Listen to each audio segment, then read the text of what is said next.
My son ghosted me for 2 years. No goodbye, no explanation, just silence. Then he showed up at my door with a business pitch and a briefcase. So I gave him a turkey sandwich and a copy of my will. Now he's not the only one asking what legacy really means, because this isn't just about money, it's about everything we never said. I used to measure time by his messages, not clocks, not calendars. Just the rhythmic sound of a text ping or the occasional late-night call that began with, "Hey Mom," and ended with, "I should go." When those stopped coming 2 years ago, silence didn't arrive like a thief. It came like a slow tide. At first, I thought he was busy. Then I thought he was punishing me. Eventually, I stopped thinking and started listening to the quiet.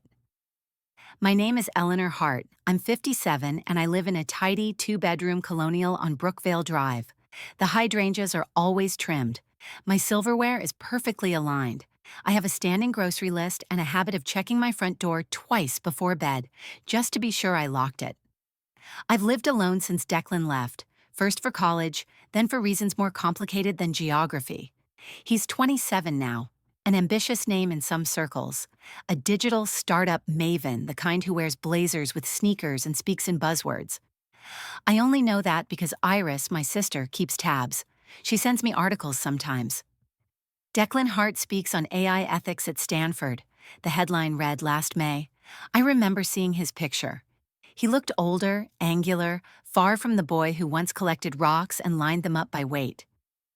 "Have you tried calling him?" she asked me over lunch one Sunday. "I did," I said. She looked at me the way you look at a broken clock, like it should work, and you're tired of pretending it might. "Eleanor, you're not the victim here." Maybe I wasn't. Maybe I was just the last woman standing after a long war no one declared. Jake, our old neighbor and Declan's childhood baseball coach, still waves when he mows his lawn. He asked me once, in that half-sincere way men do, "He's still out west?" I nodded, said something about Seattle. I wasn't sure anymore. Declan could have moved to Mars for all I knew. The last time we spoke, really spoke, we stood at opposite ends of my kitchen table. There was yelling, not rage, but something worse. Disappointment sharpened to a blade. He'd just told me he was turning down a law internship to start his own tech venture. I told him it was foolish, irresponsible. He said I never listened, that I only cared about things that made me look like a good mother. "You don't love me, you love your version of me."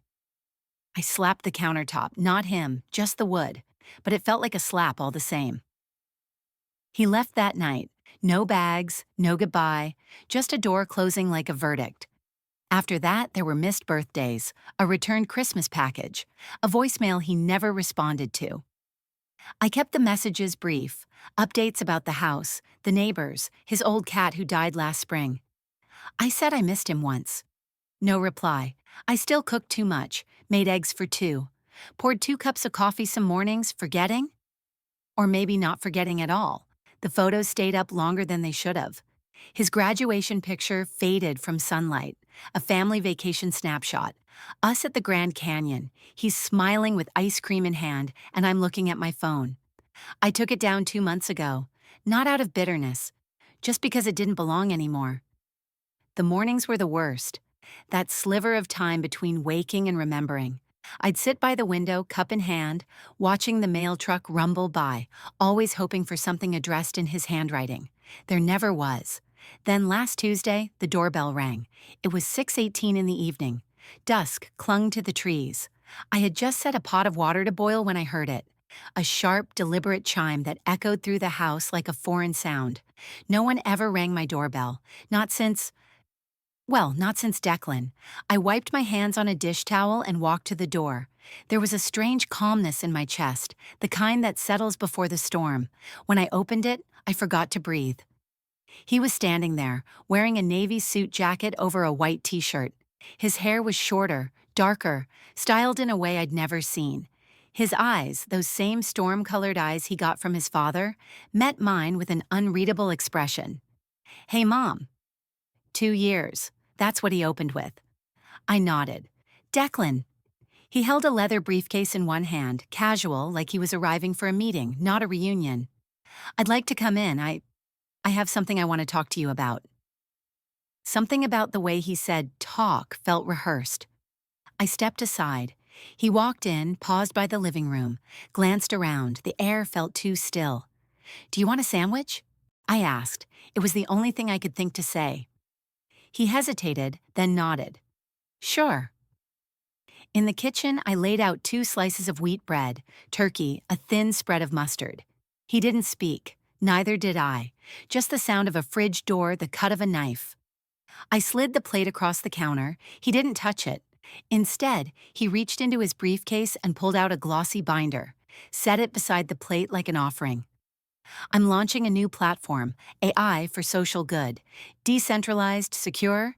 We're in seed round, and I'm trying to raise 100 grand in family capital.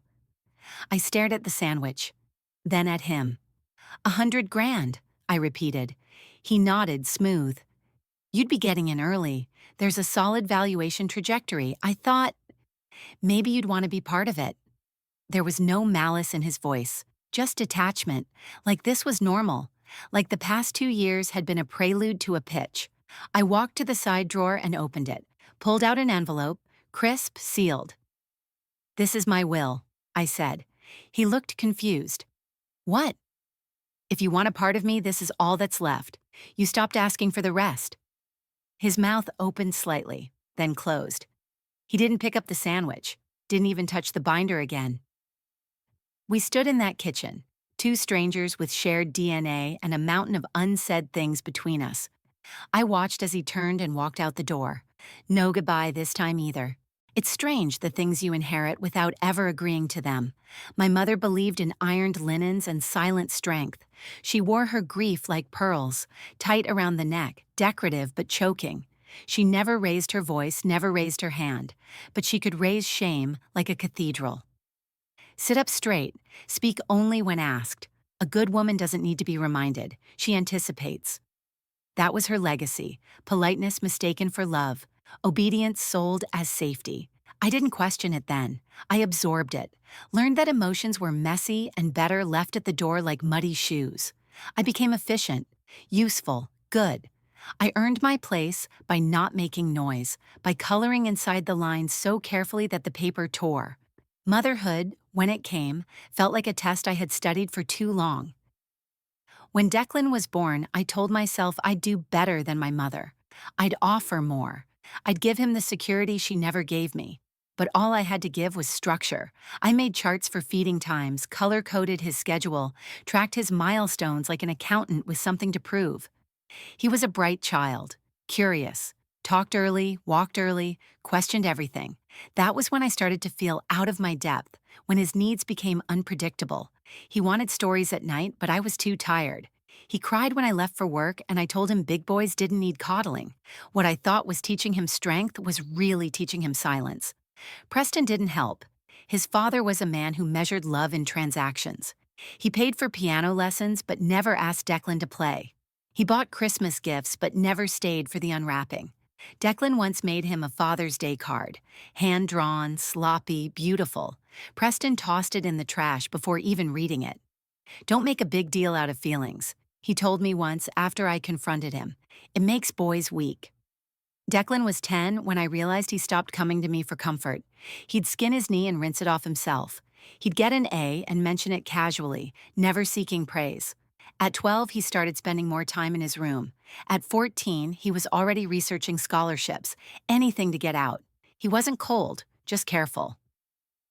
And I mistook that carefulness for independence. We clashed most when he started high school. He wanted to join the debate team. I insisted on advanced placement classes. He wanted to hang out with a group of kids I didn't approve of. Too loud, too different, too unfamiliar. I told him they'd derail him. I used words like potential and trajectory, forgetting that he was a boy, not a blueprint. Once when he was 16, he came home with a poem he'd written for a school contest. It was raw and aching, about isolation, about pressure, about a boy building walls from expectations. I read it, handed it back, and said, "Stick to essays. You're better at structured writing." He stopped writing after that. I didn't notice right away. Just like I didn't notice when he stopped hugging me goodnight, or when he deleted me from his social media accounts, or when he started locking his door. The final fracture came during his final year of college.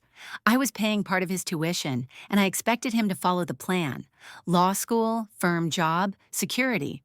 When he said he was starting a tech venture instead, I didn't hear ambition. I heard betrayal. "You're throwing everything away," I told him. "No," he said. "I'm finally choosing something that's mine." It wasn't just what he said, it was how he said it. Calm, final, like a door clicking shut. And then he left, moved out, disappeared into the rhythm of a life I wasn't invited to witness. I still had his number saved as D. Hart in my phone. I didn't realize he had blocked me until the third voicemail I left never showed a delivered sign. I tried email, bounced. I checked the address he'd given for billing. It was no longer valid. Quietly, meticulously, my son had erased me from the map of his world. I didn't cry, not then. I told myself it was temporary, that children rebelled, that he'd come back. But in the quiet, when the laundry was folded and the fridge hummed and no one was waiting for dinner, I felt it. The absence wasn't temporary, it was calculated. He hadn't just left, he had cut me out. And the worst part? I understood, because I'd done the same. Not with the same tools, but with the same intent. I had buried parts of myself to survive my mother. He was burying me to survive what I became. The day I realized that, I went into his old room, still neat, untouched. I opened the top drawer of his desk and found a single post-it note taped beneath the wood. In his handwriting, "Don't forget who you are." It wasn't for me. It was for him. A lifeline he left himself in a house that never let him be whole. The house was quiet again after that, but the silence no longer felt like punishment. It felt earned. There are moments that split time in half, before and after. When I opened the door that Tuesday evening, time didn't just split. It cracked. Declan stood there like a polished version of the boy I once raised.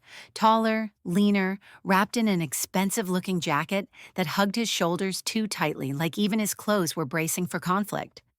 The leather briefcase in his hand seemed heavier than it should have been. His face was calm, unreadable. Only his eyes gave him away, dark pools of calculation with the faintest undercurrent of exhaustion. "Hi, Mom," he said flatly. I stared, just stared, for a full breath, two. Then, "Declan." He didn't smile, didn't step forward, just said, "I'm here to talk business." No hug, no apology, no explanation. Just the language of contracts and conversions and capital, as if we were strangers at opposite ends of a boardroom. I stood aside and let him in. The hallway lights flickered briefly as the door clicked shut behind him. He paused in the living room, looked around like he was remembering and forgetting at the same time. The old photograph on the mantel, him at 10 holding a ribbon from the science fair, was slightly askew. I hadn't noticed it until that moment. He did. "I see not much has changed," he said. I ignored the jab. "You still like turkey?" He blinked. A nod. "Sure." I walked into the kitchen, the linoleum cold under my heels. The house was quiet in the way it only gets when something fragile is unfolding. I moved without thinking, opened the fridge, pulled out ingredients, sliced the bread just the way he used to hate it. Corner to corner, he didn't follow me, just stood in the doorway like a client waiting for a consultation. "I'm surprised you came," I said, trying to sound even. He shrugged. "I debated it, but I need a round of funding. And I remembered you always kept some assets in the reserve account." There was a time he used to call me when he couldn't figure out how to tie a tie. Now he was referencing my old bank habits like we were analysts. I placed the sandwich on a plate and set it on the kitchen island. He didn't touch it. Instead, he opened the briefcase and pulled out a black folder, matte finish, embossed logo on the front. It thudded softly against the counter. "It's called EthosNet," he began. "A decentralized ethical data platform, uses AI to vet disinformation and flag bias in real time. We've got seed interest from 2 angels, and I'm looking for an early stake from someone I trust." I looked at the folder, then at him. "Someone you trust?" He held my gaze. "This isn't about the past." "I'm afraid it is," I replied. Everything about this is. He exhaled hard through his nose, like he'd rehearsed for pushback. Look, I know it's been a while, but this is a real opportunity. You said once you believed in investing in vision. That was when I thought your vision included me. Silence, heavy, unflinching. He stepped back slightly, posture defensive. I didn't come here for a fight. No, I said. You came here for a check. He stiffened, hands tightening around the briefcase. I thought maybe, just maybe, we could start again. Through something real. Business is real. You disappeared for 2 years, Declan. I had to. You didn't return a single call. I wasn't ready. To be my son? To deal with the fallout. I swallowed the ache in my throat. Of what? Expectations. Of being raised by someone who thought control was love.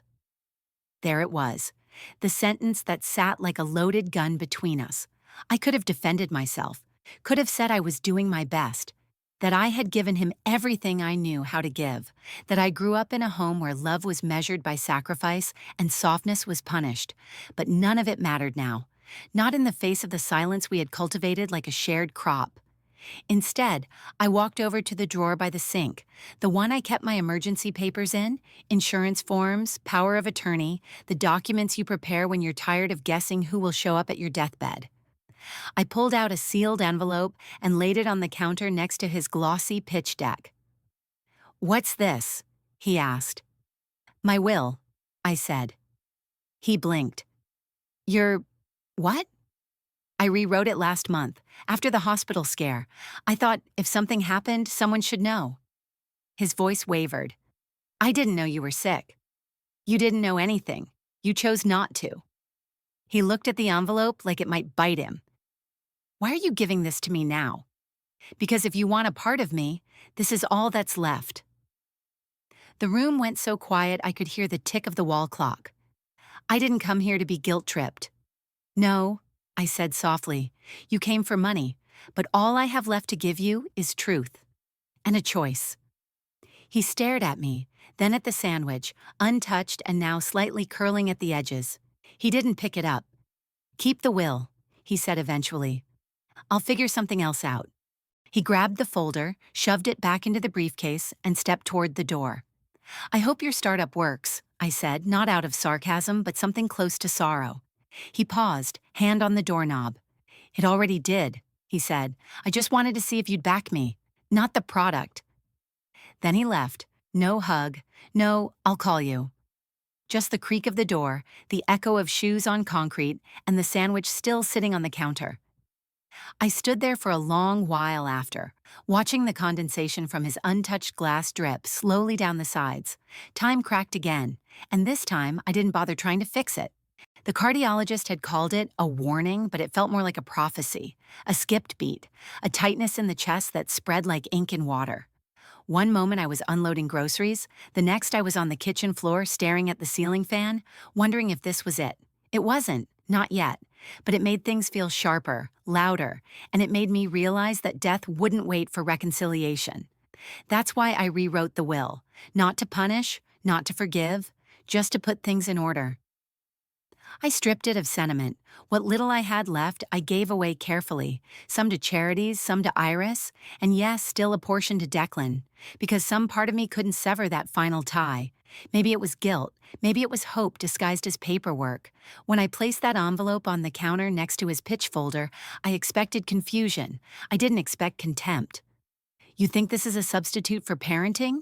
he said, voice tight with disbelief. I didn't answer right away. He picked up the envelope, turned it in his hand like it was a bad joke. "This is what you called me here for? To hand me a signed death note and a sandwich?" My fingers curled around the counter edge. "You asked for a steak. I gave you the only part of me you still seem to want." He let out a bitter laugh, tossed the envelope back down.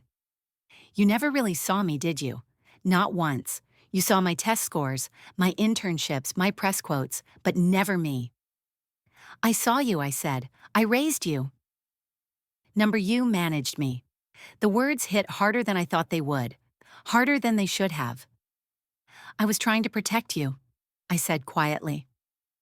He moved now, pacing across the narrow kitchen floor, hands moving with the agitation he used to suppress as a boy. You protected me from nothing. You just made me good at hiding it. At hiding everything. He stopped and stared at the sandwich, still untouched. The mustard was beginning to bleed into the bread. You only ever showed up for grades, not games, he said, voice lower now, raw. You clapped for achievements but never cried with me. I had to learn to fail in private because you didn't leave room for anything less than perfect. I wanted to say something, anything, but the truth was thick in the air, too dense to cut through. My mind flashed to the day of his third-grade spelling bee. He came home with second place and tear-streaked cheeks. I told him second was still good. Then I told him to work harder next time. I thought I was encouraging him. I didn't see it for what it was, the beginning of his quiet unraveling. I didn't know how to be what you needed, I said finally. You didn't even try, he fired back. I looked at him then, really looked. He was pacing with the same nervous energy his father used to have when dodging responsibility. But the resemblance ended there. Declan's anger had an edge that Preston's never did. Preston would manipulate, seduce. Declan burned. You're right, I said. I didn't try in the ways you needed. I only knew the way I was raised, and I thought surviving that meant I'd done better. He blinked, caught off guard.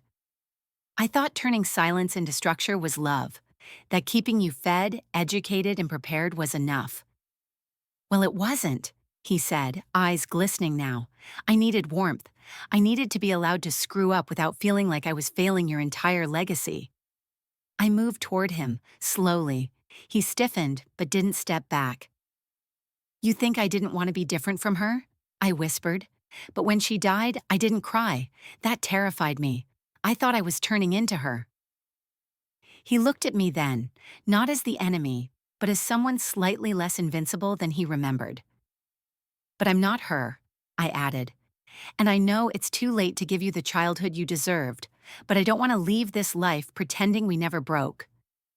Declan's jaw flexed. His hands trembled slightly, like he didn't trust himself to speak. Then, wordlessly, he reached for the pitch folder, tucked it back into the briefcase, and walked to the door. Wait, I said. He turned barely. Will you take the sandwich at least? He looked at it for a long beat, then shook his head, and he left. No slammed door. Just the echo of shoes fading down the front steps. I stood in the stillness, heart loud in my ears, and stared at the counter. The will lay where he'd left it. The sandwich now soggy, limp. The glass of water untouched. I walked to the door, locked it, then turned back to the kitchen. That's when I noticed it. Still on the counter, half tucked beneath the binder from his briefcase, was a folded piece of lined notebook paper. No envelope, no label. I opened it. It wasn't part of the pitch. It was a letter. Handwritten in ink smudged by what might have been water, or maybe tears. Mom, I don't know why I'm writing this. Maybe I thought seeing you again would be different. But the truth is, I'm still angry, still hurt, still trying to understand why loving you always felt like failing you. I never hated you. I just couldn't survive near you. There's a part of me that hoped you'd changed, that maybe you'd ask about the poems I wrote, the ones you said were useless, or the friends you never liked. I kept waiting for you to see me, not as a reflection of your sacrifice, but as someone entirely separate from your sorrow. If you ever find this, I hope it's because you wanted to know who I really was. Declan. My knees gave out before I even knew I was falling. I sat there on the kitchen floor, letter in hand, as the sandwich grew colder and the silence deepened. Not punishment, not revenge, just the echo of a truth that had waited far too long to be read. The letter didn't have an ending. No love, no sincerely, not even a name signed at the bottom. Just Declan's handwriting trailing off like he'd run out of breath or couldn't stomach finishing the thought. But I read it again, and again. Each time, it cut deeper, not because of what was said, but because of how much I never saw. You always noticed my grades, but never the anxiety attacks before the tests. I thought he was just driven, that his habit of over-preparing, of double-checking assignments and color-coding notes was a sign of ambition. I didn't realize it was fear. Fear of disappointing me, fear of falling beneath the only bar I ever acknowledged: excellence. I remember the time you missed the science fair. You said the presentation didn't really matter since I'd already won. It was a Thursday. I had a late meeting with my regional manager. I asked his father to attend, and Preston promised he would. When I got home that night, Declan didn't speak to me. I thought it was teenage moodiness, but I never asked why he looked smaller, diminished somehow, sitting at the kitchen table with his project disassembled beside him. Now I knew why. I had to learn early that love in our house had a dress code: neat, tidy, useful. I never fit into it. That one hurt the most. I always believed I was raising him to be strong, to be prepared for a world that wouldn't hand him kindness. But I hadn't armored him, I had exiled him. Even his first heartbreak, I remember it now with a bitter sort of clarity. He was 16, came home quiet one Friday night, shut himself in his room. I found a crumpled note in the laundry with the words, "I'm sorry, it's not you, it's your walls." At the time, I thought it was about a girl being too dramatic. I even joked that she wasn't ready for someone like him. What I didn't know was that he'd been open with her in ways he never could be with me. I'd trained him too well to hide. Another line in the letter mentioned someone named Dr. Fenwick. My therapist said my biggest fear wasn't failure, it was invisibility. I didn't want to succeed for myself. I wanted to earn your approval and keep it in a vault so I'd know I existed. I sat with those words until the sun shifted across the kitchen tiles. Dr. Fenwick, I looked him up later. A trauma-informed therapist in Seattle, specializing in childhood neglect and performance-based identity. The website said he helped clients reconnect with their inner child, their real self. I wondered how many sessions it had taken before Declan could say my name out loud without flinching. He hadn't written the letter for me. I knew that now. He had probably written it as a release, a catharsis. Maybe he tucked it in his folder by accident, or maybe some part of him hoped I would find it and finally see the truth he'd carried for so long. I thought back to the moments I'd convinced myself were victories. The night I stayed up helping him outline a college essay on leadership, thinking I was being involved, not realizing he just wanted someone to say, "I'm proud of who you are, not what you do." The birthday I gave him a planner instead of a camera because I thought his photo phase was a distraction, not a dream. The time I told him his poetry was impressive for a hobby, and watched the light leave his eyes. They were all small moments, but they had built a large, cold house around us. I stared at the letter again. The words blurred slightly, not from tears, but from shame. All this time, I'd worn mother like a badge of honor. I'd defended my choices as practical, necessary. I thought I was the antidote to chaos, the one who gave him structure when the world offered none. But what if structure without affection is just another form of abandonment? The question echoed louder than any argument we'd ever had. I went upstairs and opened the hallway closet. Inside, among boxes of old tax returns and off-season coats, was a container marked Declan. I hadn't touched it in years. Inside were fragments of the boy I used to know. A crayon drawing labeled me and Mom with disproportionate stick arms and two smiling faces. His first baseball glove. A photo of us on the Ferris wheel. He was laughing, and I was holding onto the metal bar so tightly my knuckles had turned white. I picked up a journal, one he must have started in middle school. The first few pages were blank, then came one line. "Sometimes I think she'd love me more if I disappeared and came back better." I didn't remember when I lost him, but he remembered, every time. The more I read, the more I felt the fault lines beneath our relationship widening. What I thought were moments of discipline, he remembered as isolation. What I believed were lessons in self-sufficiency, he interpreted as rejection. This wasn't just a difference in perspective. This was a reckoning. Dr. Fenwick, whoever he was, had done something I hadn't in 2 decades, made Declan feel seen. I folded the letter back carefully, as if it were sacred, and placed it on the kitchen counter beside the cold sandwich. Parenting isn't a spreadsheet. It isn't a reward system. It's not about shaping, it's about witnessing. And I hadn't witnessed my son in years. I hadn't seen Iris in over 3 months. Not since the Easter brunch where we'd both pretended our family hadn't collapsed under the weight of silence decades ago. But after reading Declan's letter, something shifted. Not just in how I saw him, but in how I saw myself. I called her, told her I needed to talk. She sounded surprised, then wary. What kind of talk? She asked. The honest kind. She came over the next morning, still in her hospital scrubs, with a coffee in one hand and that guarded look she'd worn since we were girls. Iris was 4 years younger than me, but she always acted older. Maybe because she saw through things faster than I did. Saw through our mother first. I led her into the living room. She took a seat on the far end of the couch. "What's this about?" she asked. I held Declan's letter in my lap, unopened but folded once more like a sacred object. "It's about Mom and us and the mess we were raised in." Her lips tightened. "Took you long enough." "I know," I said. "I didn't want to believe she damaged us. I thought if I copied her discipline, I'd avoid her cruelty." Iris looked at me then. Really looked. "She didn't raise us. She weaponized us." Silence, heavy but shared. "She taught us to keep our feelings folded like linens," Iris continued, "to only speak when it made others comfortable. Do you remember when I cried after that boy dumped me and she said tears are a luxury?" I nodded slowly. "She said the same thing to me when Dad left." I hadn't remembered that moment until now, but it came back with full clarity. Mom standing in the kitchen, lips tight, hands dry from dish soap. I had just found out that Dad had remarried. I'd been 25. I'd cried once, briefly, and she had handed me a towel instead of comfort. "We never learned how to love without fear?" I said softly. Iris exhaled sharply.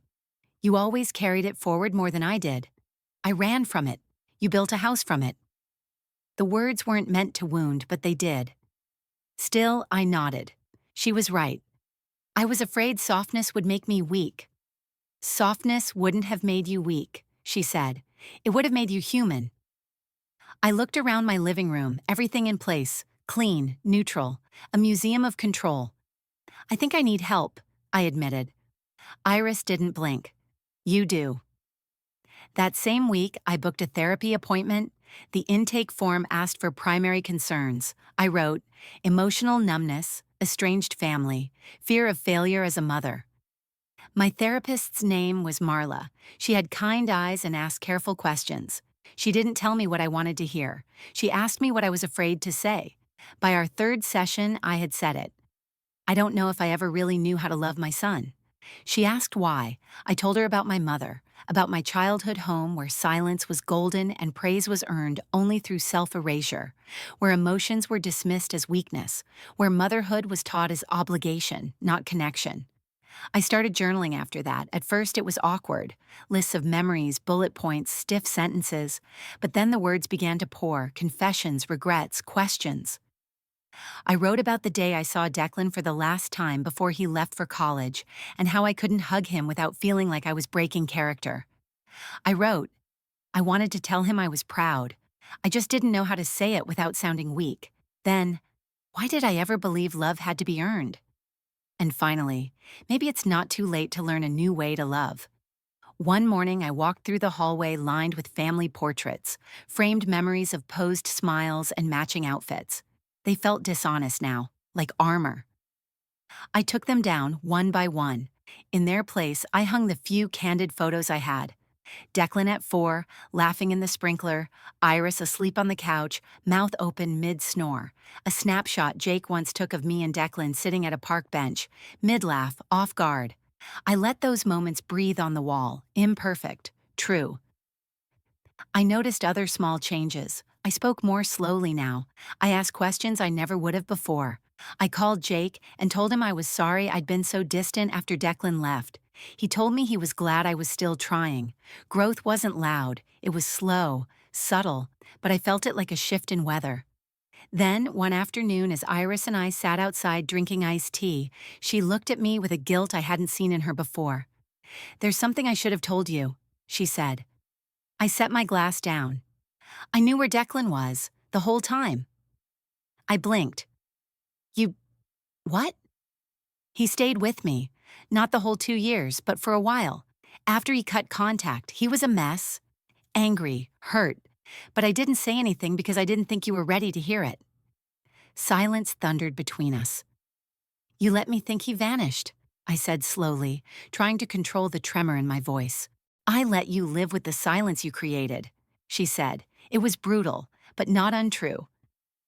I stood up, walked to the edge of the porch, back turned. My hands trembled slightly, not with rage, with grief. You should have told me, I said. You weren't ready, she repeated. Now you are. I didn't turn around, I didn't yell, I just breathed. Maybe healing isn't about exorcising every ghost. Maybe it's about letting them sit beside you until they no longer haunt you. And so I let her sit there in silence, and this time I didn't run from it. I had stared at his number in my phone so many times I could draw the digits from memory, but I never dialed. Not since that night he walked out with his briefcase and his folder of ideas, leaving behind a sandwich, a will, and the echo of a childhood I could no longer defend. I told myself there was nothing left to say. Then one evening, 3 weeks after our last encounter, I found myself holding the phone anyway, my thumb hovering over the call button. My chest felt tight, not with fear, but with the weight of possibility. I wasn't calling to fix things. I wasn't calling to explain or apologize or ask why. I was calling because I wanted to listen. The line rang twice, then straight to voicemail. I didn't hang up. My voice, when it came, was quieter than I expected. Declan, hi, it's me, your mom. I paused. The silence on the line stretched. I'm not calling to talk about anything you don't want to talk about. Not about the pitch. Not about the past. Just Amber, if you want to talk, I'll be here. Another pause.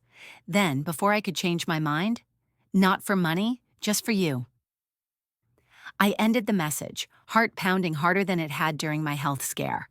I stood in the middle of the kitchen, phone still in hand, and looked at the clock.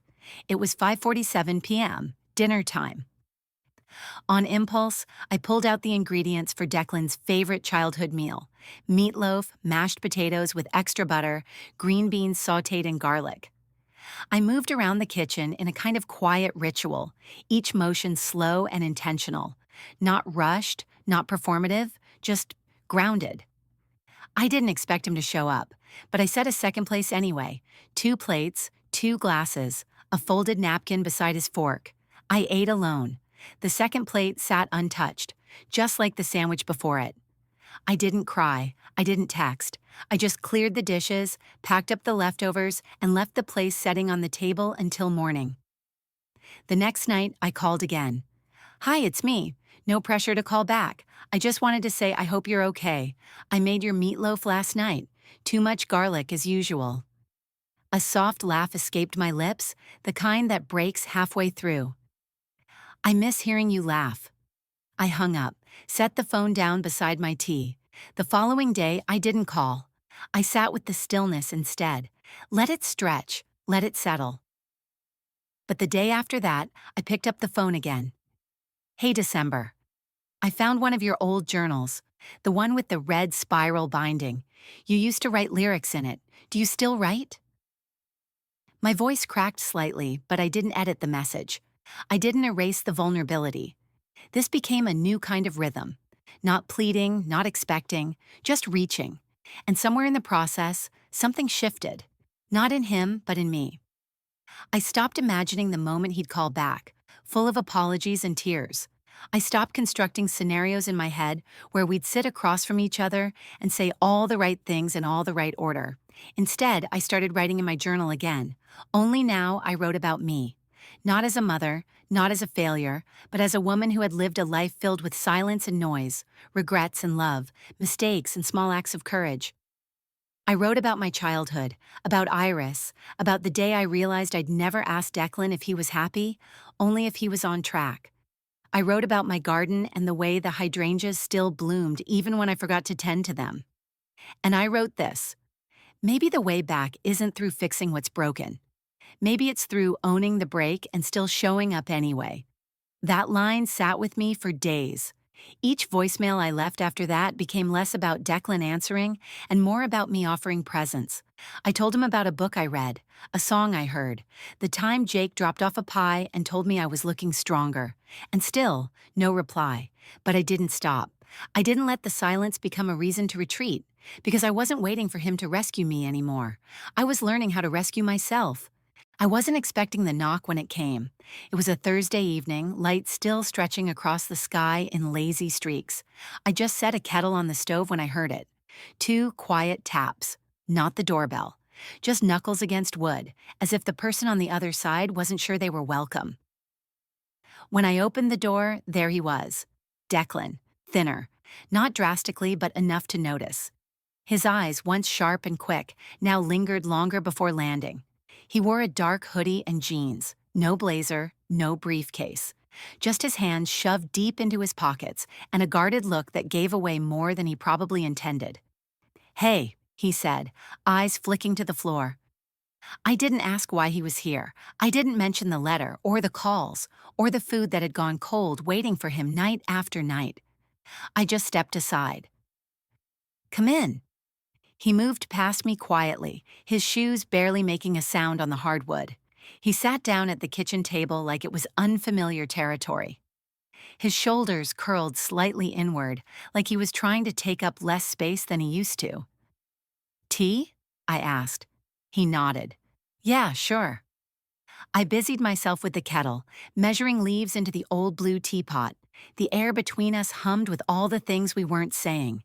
And that silence, strange as it was, didn't feel sharp. It felt tentative, like both of us were trying not to shatter something fragile. I set the tea on the table, two mismatched mugs, and sat across from him. We didn't speak right away. He took a sip, eyes on the table, then finally his voice low. "I read the will." I didn't react, just waited. "There's some stuff in there I didn't expect." I nodded slowly. "I rewrote it when things got complicated." "Yeah, but you left me in it." He looked up then. Really looked. "Why?" I met his eyes, my voice steady but soft. "Because I've learned that love isn't a contract, it's a hope." He blinked. That caught him off guard. "I thought maybe you included me out of guilt," he said. "I did, at first, but I didn't leave you in because of guilt.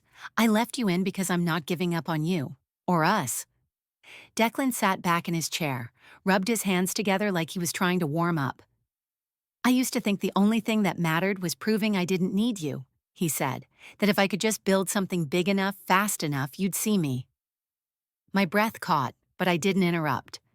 "I wanted to show you I was fine without your approval, but I think I just didn't want to need it anymore." I stirred honey into my tea. Let the silence breathe. He glanced at me. "You didn't mention the letter." "No." "You found it, though." "Yes." "And?" I read it. Every word, his jaw tensed. "It was never meant for you." "I know." He looked at the window, then back at me. "But you kept calling anyway." "I did." "Why?" "Because I didn't want my silence to speak louder than my regret." That line landed. His fingers tapped gently against the ceramic mug.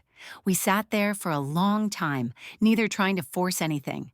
No apologies, no defenses, just two people sitting in the middle of their shared history, letting the past loosen its grip. Then he spoke again, voice steadier this time. "I got funding." I raised an eyebrow. "For the startup. A firm in Palo Alto backed us last month." A beat passed.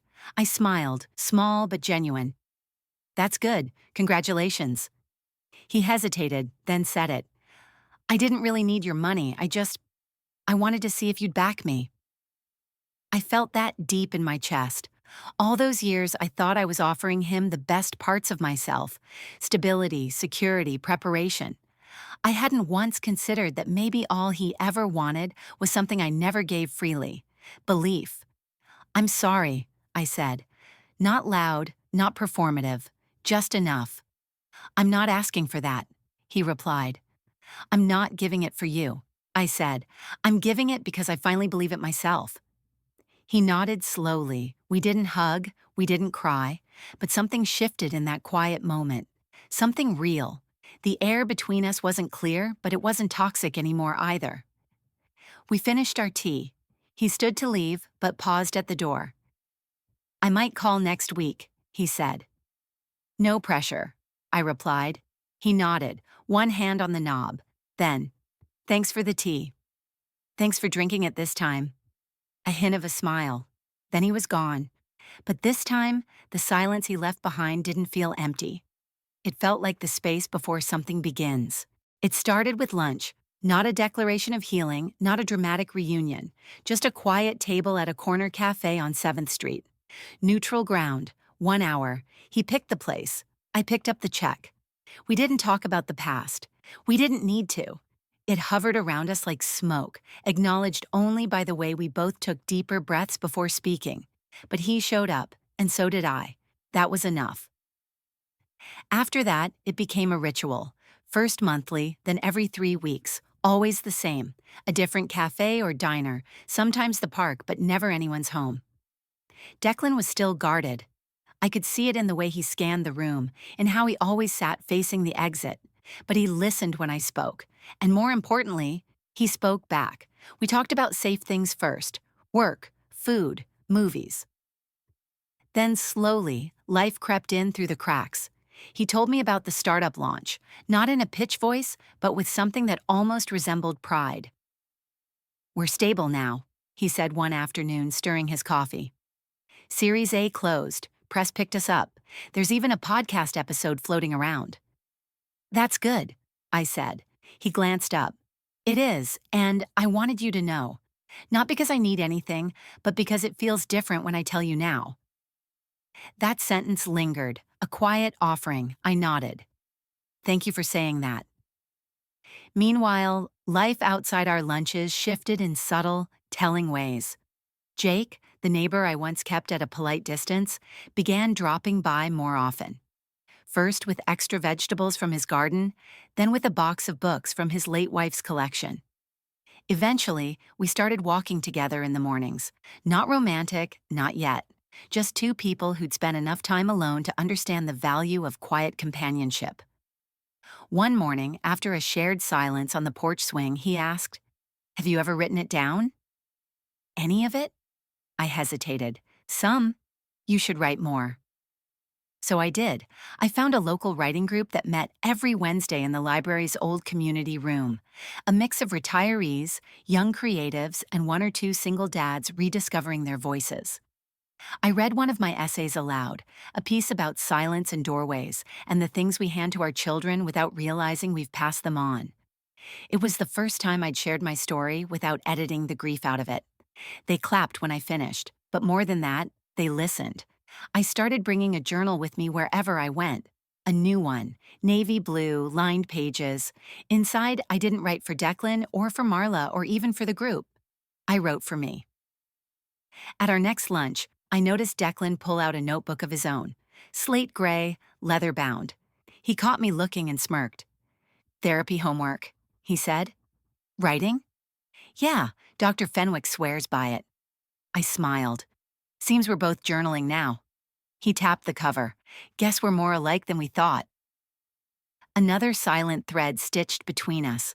I didn't press him, but I started to wonder what filled his pages. And for the first time in years, I felt that wonder free of entitlement. I didn't need to know everything.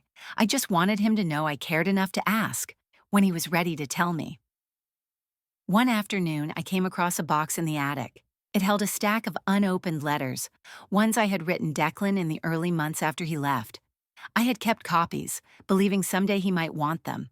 Words filled with updates, love disguised as logistics, emotion folded in between the lines. I brought the box down, dusted it off. I didn't hand it to him right away. Instead, I read through them myself, noticing how many of them started with, "Just wanted to check in," and how few of them said, "I miss you." They were attempts, but not connections. I placed a few of the letters back in my drawer under the new will. The rest I tossed. The next time we met, I brought him a journal identical to mine. He raised an eyebrow. "Matching notebooks now? Just thought you might want a fresh start." He accepted it, fingers brushing the spine. "Thanks." He didn't open it then. He didn't need to. Back home, I sat in my writing group, reading another piece aloud. This one about parallel lines, about how sometimes healing isn't about merging paths, but learning to walk beside each other without resentment. One of the group members, a woman named Diane, asked, "Do you think he'll ever move back home?" I shook my head. That's not the goal. The goal is that we both keep showing up, as we are, not as who we used to be. And we did. Lunches continued. The conversations deepened. Jake helped me repaint the guest room.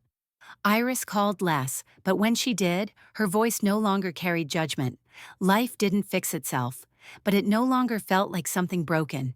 It felt lived in, honest, enough. It was my therapist, Marla, who suggested the idea. Invite him, she said. Not for answers, not for apologies, just for honesty. I hesitated for a week, then another. I'd been learning to let go of outcomes, but this still felt like stepping off a ledge without knowing if there was ground beneath me. When I finally asked Declan, it was at the end of one of our lunches. He had just told me about a new partnership deal his company was exploring, something with healthcare data privacy. He was animated, focused. I waited until he was sipping the last of his coffee. "I've been seeing someone," I said quietly. "A therapist." He looked up, surprised. "Yeah?" She suggested, "Maybe you could come. Just once. No pressure. But I think there are things we've never said that need a space to exist." He didn't answer right away. Then, "I'll think about it." A week later, he texted me. "I'll come. One session. It was enough." The room was small but warm. Faint scent of lavender. Light filtering through linen curtains. Marla sat in her usual spot, notebook in hand. I took the couch. Declan sat in the chair opposite me, arms folded, legs crossed, gaze fixed on the floor. We didn't speak for a long moment. Marla broke the silence gently. "Thank you both for being here. There's no agenda today, just space. Say what you feel, not what you think you should." I nodded. Declan didn't. Still, I started. "I wasn't sure you'd come," I said, voice quiet. "I almost didn't," he admitted. "Why did you?" He shrugged. "Curiosity, and maybe because I'm tired of holding all of it by myself." That struck something deep in me. Marla turned slightly toward him. "What does all of it mean to you?" Declan leaned forward, elbows on knees. The weight, the constant negotiation of who I'm supposed to be around her, the pressure to be composed, impressive, useful. He looked at me. I didn't need a manager. I needed a mother. The words didn't hit me like a slap. They broke through like a wave. I opened my mouth to respond, but nothing came out. My throat tightened, my chest burned. "I was terrified of failing you," he continued, his voice thickening, "because I thought that meant losing you. And when I finally stopped trying to win, you disappeared. Or maybe you already had." Tears welled in my eyes, but this time I didn't blink them away. "I didn't know how," I whispered. He stared at me, confused. "I didn't know how to be the kind of mother you needed," I said. "I copied what I knew. I thought if I gave you structure, you'd feel safe. But all I gave you was performance metrics. You learned how to meet expectations, not how to be loved." The dam broke then. I cried, not quietly, not the elegant, composed tears I'd trained myself to shed behind closed doors. These were messy, unfiltered sobs. For all the birthdays missed in silence, for every letter unread, for every hug not given, for every "I'm proud of you" that never made it past my lips. Declan didn't reach for me, but he didn't look away either. Marla sat still, letting the moment live without interruption. When I finally caught my breath, I said the thing I had never said aloud. "I loved you more than I knew how to show." Declan's expression didn't soften, but it changed. A crack, a tremor, a quiet recognition. "I know," he said. It wasn't forgiveness, but it was truth. He sat back in his chair, exhaling hard. "I'm still angry sometimes, but I'm also tired of staying angry. I don't want to punish you forever. I just needed you to see me." "I do," I said, voice barely audible. "Now I do." It was the first time in years we sat with each other without trying to fix the other. Just two wounded people, finally admitting that the wounds existed. When the session ended, he stood, stretched, and grabbed his coat. "I don't know what happens next," he said. "Neither do I," I replied. "But maybe that's okay," he added, holding the door open. We didn't hug, but this time we left the room walking side by side. Later that night, as I was closing up the house, I found a small envelope on the front porch. No stamp, no return address, just my name, written in neat, tight handwriting I hadn't seen in over a decade. Inside was a letter. Eleanor, I heard about Declan's company. Through someone at the firm. I'm not asking for anything, not now. Just wanted you to know I'm proud of him. I wasn't then. I was too busy with my own shadows. If he ever wants to talk, or yell, or scream, or not speak at all, I'm here. No expectations, just an open door. Preston. My hands trembled slightly. The past doesn't always stay buried. Sometimes it circles back, not to haunt, but to ask for one more chance to be reckoned with. I folded the letter, placed it in the drawer beside the will, and turned off the light. Tomorrow I'd decide whether or not to tell Declan. Tonight I would let my heart rest in the quiet knowing. We had started something real, and real things are rarely tidy, but they're always worth it. I waited 3 days before telling him. The letter from Preston sat in my drawer, sealed again, folded so tightly the edges had started to fray. I read it a dozen times, each word echoing with something between guilt and longing. It didn't say much, but what it said mattered. So I told Declan over coffee at the same cafe we'd returned to 3 times now. "There's something you should know," I said gently. He looked up, his expression guarded but calm. "Your father sent a letter. It was left on my porch. No stamp, no name, just words." He said nothing, just waited.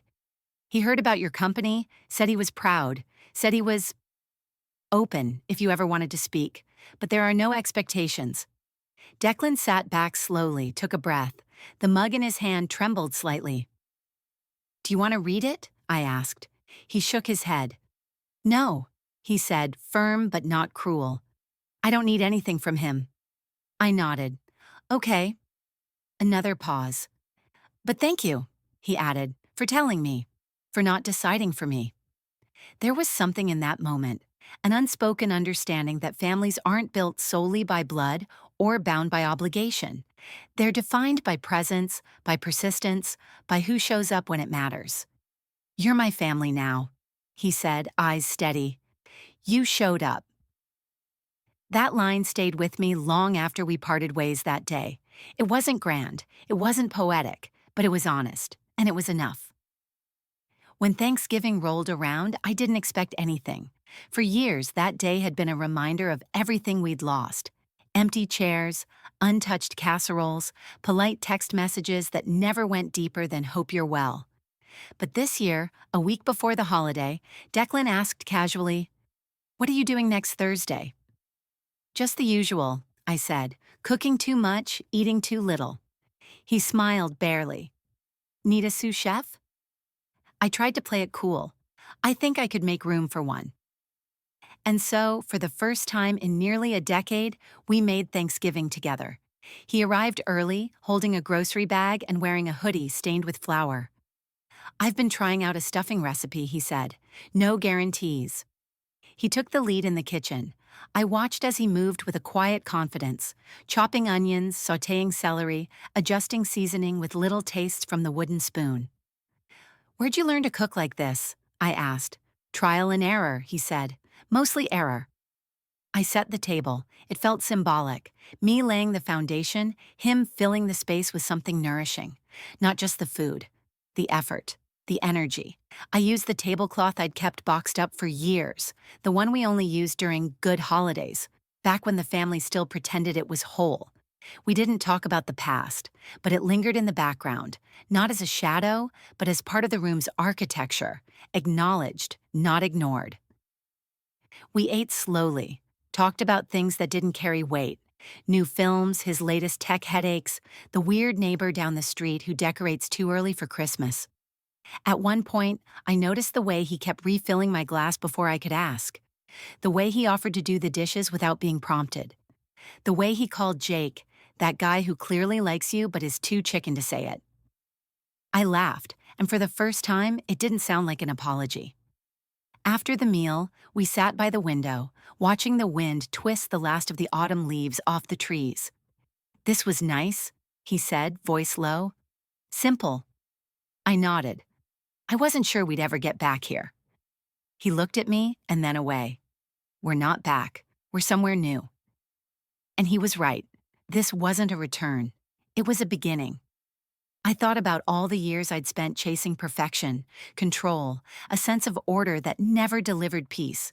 And here, in the stillness of a November evening, surrounded by mismatched napkins and a half-burnt pumpkin pie, I finally understood something simple but profound. Family isn't about fixing what broke. It's about choosing to build something honest from the pieces that remain. Later that night, I walked into my study and pulled out two journals, mine and the one I'd given him months ago. His had a few pages filled. I noticed it when he'd left it on the kitchen counter, open to a line written in thick black pen. Sometimes the smallest rebuild is the strongest foundation. I didn't say anything when I saw it. I just smiled and placed both journals side by side on the bookshelf. There was nothing else I needed to do. The will hadn't changed in substance. The house still went to Declan. The bank account was modest, the retirement plan even less.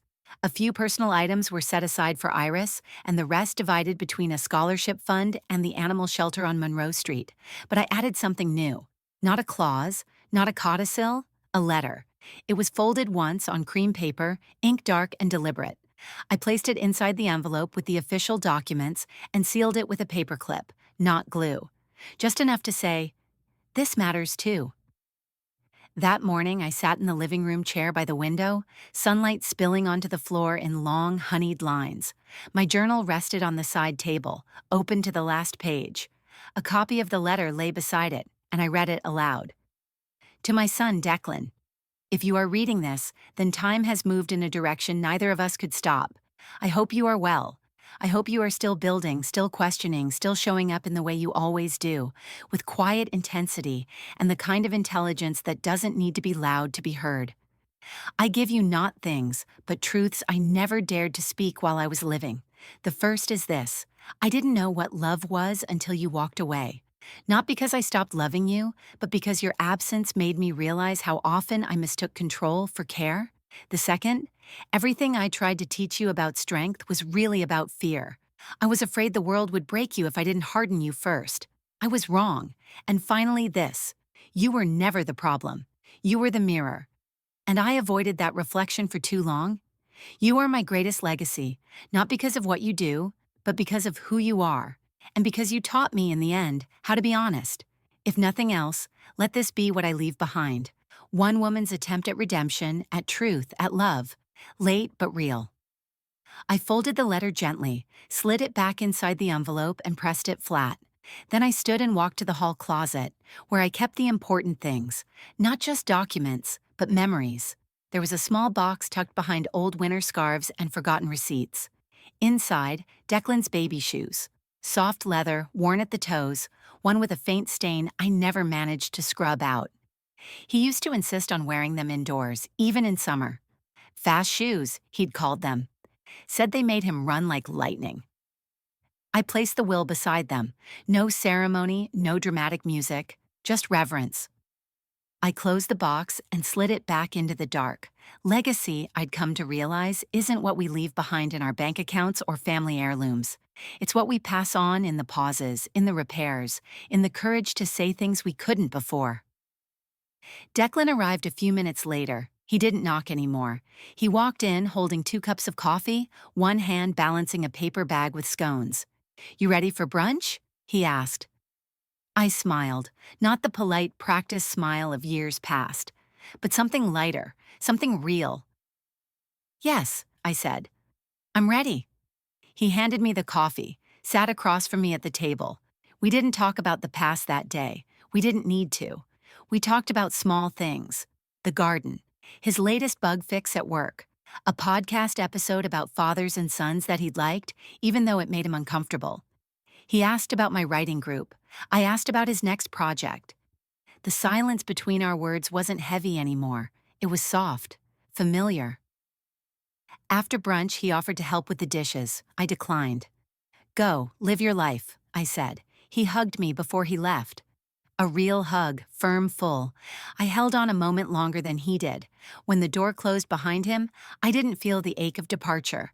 I felt the glow of presence. I walked back to the study, sat in my chair, and opened my journal. The last line I wrote was this: "Love isn't how we stay the same, it's how we learn to change together." And for the first time in a long time, I believed it. If this story stirred something real, stay close. We uncover the kind of truths most families bury. For more raw, untold journeys like this, subscribe now, because healing doesn't whisper, it demands to be heard.